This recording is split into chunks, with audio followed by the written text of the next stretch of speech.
Your response seems to be based on a series of misunderstandings and mischaracterizations of both my arguments and the nature of belief in God. Let's address these points one by one.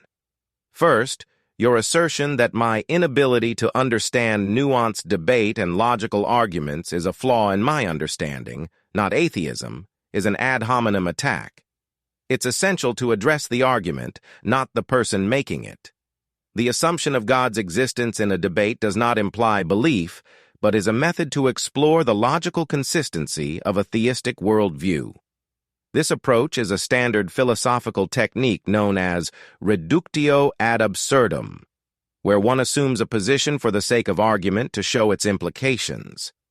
Regarding your claim about being unconvinced of God's existence and the suggestion of blasphemy, it's crucial to recognize that belief or disbelief in God is a personal and intellectual stance.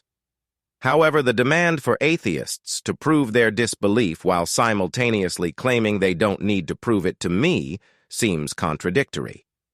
If you are firm in your disbelief, engaging in intellectual discourse should not pose a threat, but rather an opportunity to clarify and strengthen your position. On selective morality and the role of religion, it's important to note that moral values and ethical principles in many religious traditions are not static, but interpreted and reinterpreted in different historical contexts. This does not imply that God's morality changes, but rather that human understanding of these divine principles evolves. Historical practices, such as those mentioned, are often misinterpreted when taken out of their historical and cultural context.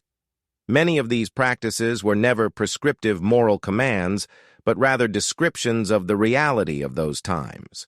Furthermore, the idea that morality progresses with civilization is not an argument against religious morality. On the contrary, many foundational moral principles in modern secular societies have their roots in religious traditions. The abolition of slavery, the promotion of human rights, and the protection of the vulnerable often found their earliest and most passionate advocates among religious groups, inspired by their faith. Regarding the claim that atheists do not care if they alienate or upset Christians, this stance suggests a lack of willingness to engage in respectful dialogue.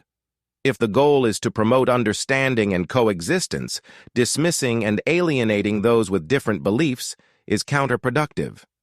While everyone has the right to hold and express their beliefs, doing so with respect fosters a more productive and meaningful conversation. Lastly, the analogy of letting a child starve to death is a false equivalence when discussing God's role in human suffering. The existence of suffering and evil is a profound and complex issue that theologians and philosophers have grappled with for centuries.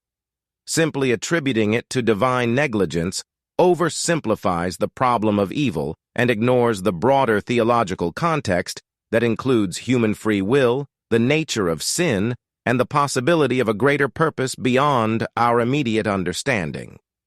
In conclusion, while we may fundamentally disagree on the existence of God and the basis of morality, it's essential to engage in these discussions with mutual respect and a genuine desire to understand each other's perspectives. Dismissing the other side's arguments without proper consideration only hinders meaningful dialogue and deeper understanding.